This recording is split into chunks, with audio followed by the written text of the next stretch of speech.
Reverse psychology. Kupal na pangaral na magpapakilos sa'yo. Kahit ayaw mo, nasabihan ka na bang hindi mo kaya at biglang mong naisip, talaga lang ha? Ganyan ang lakas ng reverse psychology. Sa koleksyong ito, hamunin natin ang sarili at buhayin ang iyong determinasyon sa pinaka-hindi inaasahang paraan.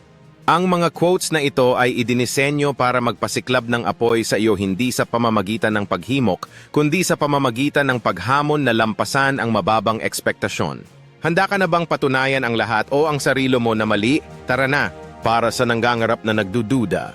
Una, huwag mo subukan, sigurado akong hindi mo rin magagawa. Ikalawa, suko ka na lang, walang kwenta ang manalo. Ikatlo, bakit ka pa magsisikap? Mas madali kong maglaro na lang ng ligtas. Ika-apat, huwag mo habulin ang pangarap mo. Baka sila pa ang lumapit sa iyo. Ika-lima, kung hindi mo kaya ang pressure, mas mabuting ipaubaya mo na lang sa iba. Ika-anim, patunayan mong mali ako, pero sa tingin ko wala kang kakayanan. Ika-pito, ang tagumpay ay para lang sa iba. Mag-relax ka na lang at manatiling average.